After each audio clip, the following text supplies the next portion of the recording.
Et hello les investisseurs, j'espère que vous allez bien et bienvenue dans ce nouvel épisode dans lequel je vous propose de parler de l'entreprise Duolingo.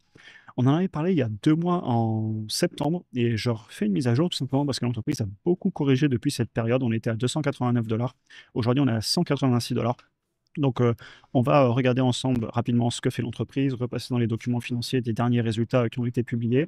Ensuite, je vous mettrai un passage de septembre sur la valorisation de l'époque, parce qu'en fait, elle est toujours pertinente. Et bon, on va voir si aujourd'hui on serait sur un prix qui serait sur des niveaux intéressants, à savoir qu'on est toujours au-delà de ce qu'on avait fait dans la dernière vidéo. Du coup, on en reparlera en conclusion, voir à partir de quel niveau je pourrais commencer à considérer le dossier, d'un point de vue des chiffres, j'entends.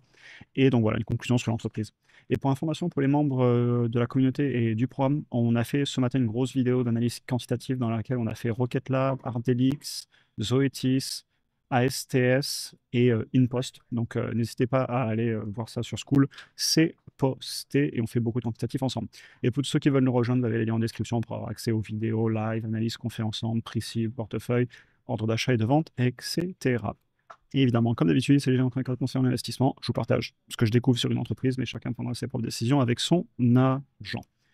Duolingo, c'est une entreprise américaine fondée en 2011. Ils sont spécialisés dans l'apprentissage des langues sur application mobile. Je pense que vous l'avez peut-être déjà vu passer, pardon, le logo est connu. Vous avez peut-être déjà entendu le son aussi qui est super caractéristique de l'entreprise, enfin de l'application quand les gens l'utilisent. C'est une entreprise qui avait connu une forte appréciation en bourse. Je crois qu'elle était montée au niveau des 500 et quelques. Ouais, 540. Aujourd'hui, on est sur un bon moins 65%, autour des 180. Elle pèse un petit peu plus de 8 milliards de dollars de capitalisation boursière. On est toujours sur un prix par rapport au chiffre d'affaires à 8. Donc, ça se paye quand même toujours un petit peu cher, mais il faudra regarder évidemment les marges et la croissance. Ça peut peut-être se justifier. Regarder les indicateurs, c'est bien, mais je m'arrête jamais. Là, je vais aussi regarder ce qui se passera dans le futur, mes projections sur le chiffre d'affaires et des marges pour réactualiser dans le présent. Parce que le passé, c'est bien, mais ça ne nous explique pas pourquoi une entreprise est valorisée tel ou tel prix. Et pour moi, il faut aller un petit peu plus loin dans l'analyse. On attaque avec les chiffres. On a eu le nouveau trimestre qui a été publié, toujours de la belle croissance. Je vous ai mis ici la dernière imprime écran, donc vous voyez que la belle exponentielle continue. Ils ont eu une augmentation du chiffre d'affaires aussi bien sur les abonnements, donc tout ce qui est les personnes qui payent pour utiliser l'application, et aussi sur la publicité. Donc en soi, la croissance est toujours là. Je suis passé dans les documents financiers rapidement, c'est les derniers, je les ai annotés. Toujours pas de problème de dette. On a toujours beaucoup de cash et le cash monte. On va le voir après ici, là d'ailleurs vous le voyez maintenant, en bleu c'est le cash qui monte. Ils n'arrêtent pas d'en accumuler. Au niveau des flux de trésor, le cash issu des opérations, pareil, il n'arrête pas de monter. En plus, c'est une entreprise qui a très peu de capex, donc très peu d'investissement dans les infrastructures pour maintenir les activités. Ce qui fait qu'on se retrouve avec un free cash flow élevé et en train de monter. À noter cependant qu'on a quand même plus d'un tiers du cash issu des opérations qui est en compensation en actions destinées aux employés et à la direction, donc qui se paye quand même pas mal et il dilue un petit peu, on va le voir. Et au niveau du chiffre d'affaires, un truc que j'aime bien voir, je l'ai fait à la calculette rapidement, le chiffre d'affaires augmente plus vite que les dépenses en marketing. Donc pour moi, et d'ailleurs c'est un truc que j'ai déjà dit aussi par exemple sur l'entreprise comme IMSS, ça veut dire qu'une fois qu'on a fait le marketing et qu'on a eu un nouveau client qui est rentré, eh bien il va dépenser et rester assez longtemps pour que le chiffre d'affaires monte plus vite que le marketing pour tout le temps aller chercher de nouveaux clients. Donc on sort doucement de cette roue dans laquelle pourrait être un hamster où il faut tout le temps faire de la pub pour vendre. C'est souvent le cas, par exemple, dans les business type e-commerce, quand on n'a pas de revenus récurrents. Mais vu que là, c'est de l'abonnement et qu'il y a une partie de revenus récurrents, eh bien, j'aime voir que le chiffre d'affaires monte un peu plus vite que le marketing.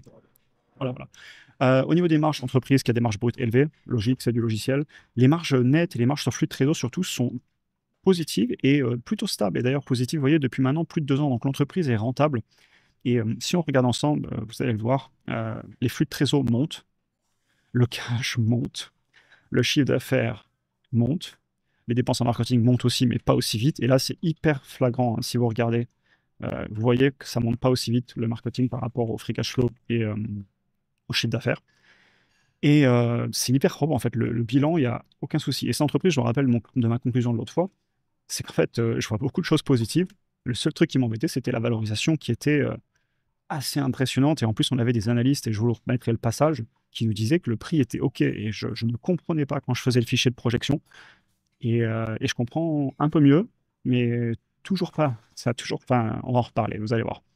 Et le dernier point que je voulais vous montrer, bah, c'est les valos qui compressent, hein. Donc en haut, en violet, vous avez le prix de l'action. qui a baissé, et donc forcément, eh bien, tous les prix à payer, enfin tous les prix payés par le marché sont en train de compresser, et c'est logique. Et même si le chiffre d'affaires augmente, même si les bénéfices vont bien, le free cash flow augmente, bah forcément, quand le prix de l'action dévisse, ça vous fait baisser les ratios, et c'est plutôt sain. On est maintenant très largement sous les médianes. Vous prenez aussi bien le PER que les flux de trésor que par rapport au chiffre d'affaires. Globalement, les ratios de prix se sont effondrés. Le plus parlant, je pense, c'est le prix par rapport au chiffre d'affaires. On était à plus de 16 en médiane, on est à 8. Le PER, on était à 165, on est à 22. Et le prix par rapport au flux de trésor, on était à 50, on est maintenant plus qu'à 24. Donc voilà un petit peu. Je vais vous mettre le passage sur la valorisation parce qu'on l'a fait il y a 2 mois et il est tout aussi valable. Et ma réaction dedans, je l'ai réécouté ce matin et en fait, les réactions sont vraiment excellentes parce que c'était en live. Là, je ne vais pas redécouvrir l'entreprise. Donc, je préfère vous passer l'autre passage où justement vous me voyez la découvrir et ne pas comprendre les chiffres. Et je vous retrouve ensuite pour ma conclusion que j'ai mise à jour. Mais on va essayer de voir un petit peu où on se situerait, où les analystes nous situent aussi. Et ensuite, on fera une conclusion. Donc ici, j'ai pré-rentré globalement des croissances pour essayer de me caler sur les analystes. À savoir que si moi je faisais une projection complète, j'essaierais aussi de me forger mes propres convictions, écouter ce qu'a dit la direction, aller étudier le marché global, ben là, dans ce cas-là, de l'apprentissage en ligne, etc., pour essayer d'arriver à mes propres convictions en termes de croissance et de marge, parce que les analystes, vous savez ce que j'en pense, ils sont utiles parce qu'ils posent des questions dans les earnings calls, etc., mais bien souvent, ils suivent le cours de l'action. D'ailleurs, vous voyez que là, ils ont des prix cibles à 450. Je serais pas étonné que dans 6 mois, ils nous mettent ça à jour et qu'ils reviennent tout simplement à suivre le cours de l'action. Et c'est aussi parce que c'est en grande partie leur business. Mais bon, on va les utiliser pour cette vidéo et aussi ça me permet de voir un petit peu les prévisions qu'ils ont, notamment sur les marges avec les EPS, donc les bénéfices par action. Globalement, si je nous mets à 20% de croissance annuelle composée, là sur les 5 prochaines années, sachant que 2025 est presque fini, hein, ça nous mettrait fin 2019 à 1,8, 1,9 milliard de dollars de chiffre d'affaires et les analystes sont à peu près sur ces niveaux-là. Je me suis mis sur ces niveaux volontairement pour que ce soit cohérent. Maintenant, au niveau des marges, par exemple, ils nous mettent avec un bénéfice par action dans le futur en 2027 autour des 5,5, 6. Donc si je nous mets en 2027, ça nous ferait des marges à combien ça? On va essayer 11% parce que c'est ce qu'ils avaient récemment. Ah oui, donc les analystes le voient avec beaucoup, beaucoup, beaucoup plus de marge. Et là, je vais essayer de le faire en direct pour que vous voyez un petit peu ma réaction. Eux, ils nous mettent entre 5 et 6. Donc, ils nous mettraient à des marges à plus de 20%. 25, ouais, ça fait des grosses marges, hein. Je ne sais pas si je serais à l'aise à mettre autant à titre personnel, mais OK. Et si je nous mets en 2030, on va se mettre aux marges actuelles qui étaient, comme je vous le disais juste avant, vous les avez ici, allez, entre 11 et 13%. On va se couper la poire en deux, on va se mettre à 12%. Si je nous mets à 12% en 2030, ça nous ferait un prix à payer aujourd'hui à 69 dollars. OK.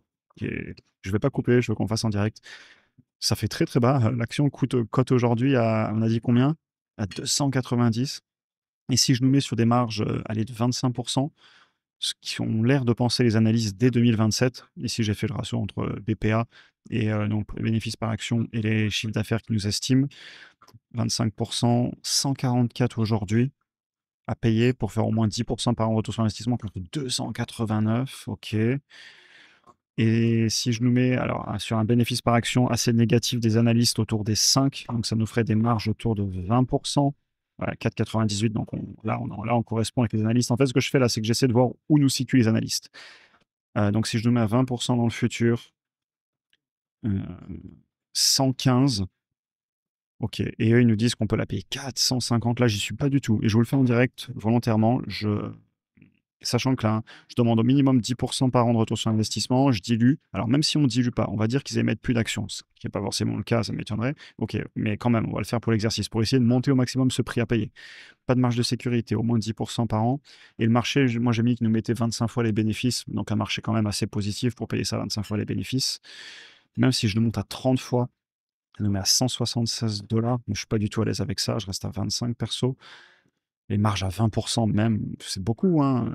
Alors après, vous allez me dire, c'est du logiciel, il y a un vrai potentiel à gagner de l'argent, et je suis d'accord avec vous si vous me répondez ça, parce que les marges brutes sont très élevées.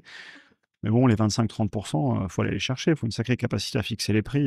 Ces genres de marges qu'on voit sur des entreprises qui sont vraiment exceptionnelles. Bon, même si on se met à 25%, 200 dollars, 180 dollars, et moi je serais pas à l'aise à mettre ça. OK, eh ben, vous voyez un petit peu ma conclusion qui est que le marché la valorise, en tout cas avec mes chiffres et même en disant un peu sur les analystes, J'arrive pas à retrouver des prix à payer d'après les analystes de 450, hein. Ils nous disent que le prix en ce moment, il est 450 $ à payer pour les analystes. Le titre cote à 289. Je suis embêté parce que je vous le fais en direct et là, je fais une petite pause en réfléchissant. Je comprends la baisse.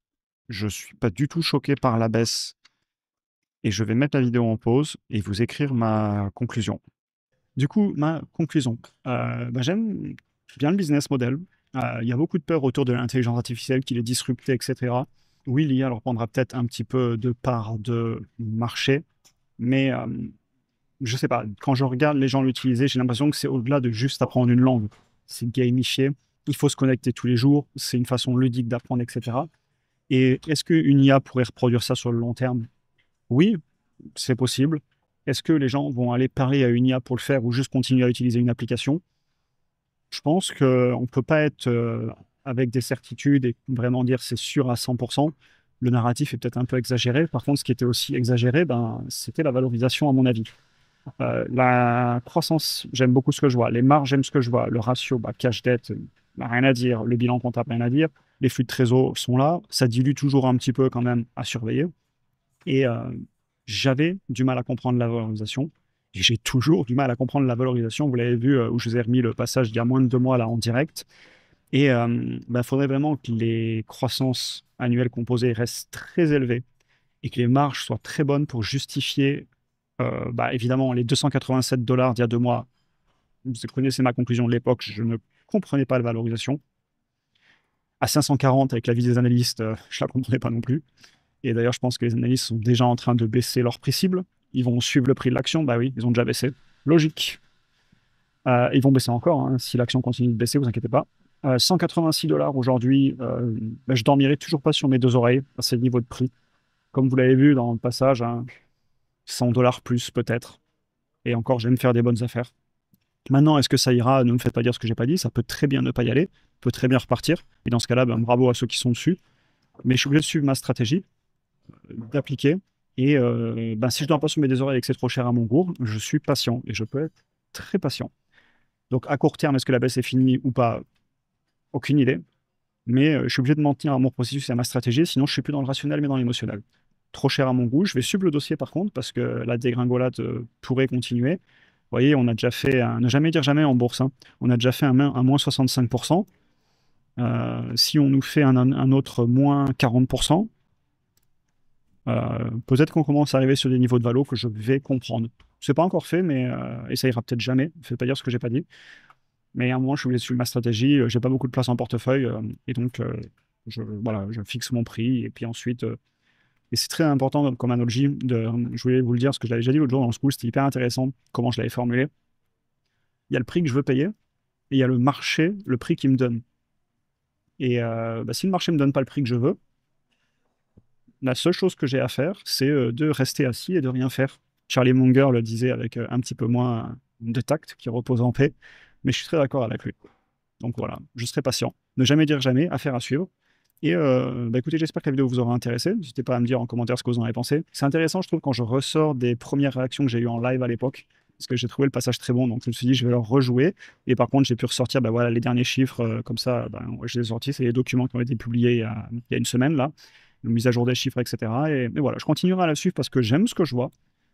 Il faut juste qu'on arrive au bon prix en termes de valorisation. Comme je vous le disais, pour les membres du programme et de la communauté, je vous ai publié une grosse vidéo, n'hésitez pas à aller la voir. Pour ceux qui veulent nous rejoindre, vous avez les liens en description. Un grand merci à tout le monde d'ailleurs. J'adore ce qu'on fait dans la communauté, la dynamique est excellente. Et j'adore aussi ce qu'on fait sur YouTube. La preuve en étant, je fais des vidéos, je sais pas, 5, 6 fois par semaine quand je suis motivé ou quand j'ai des sujets à traiter. Après, je force jamais à faire une vidéo, hein. Si il n'y a rien à dire, des fois je fais juste pas de vidéo, mais on est en bourse et il y a beaucoup de choses à dire et c'est quelque chose qui me passionne. Je vous souhaite une excellente journée et à très bientôt pour un prochain épisode. Bonne journée à tous.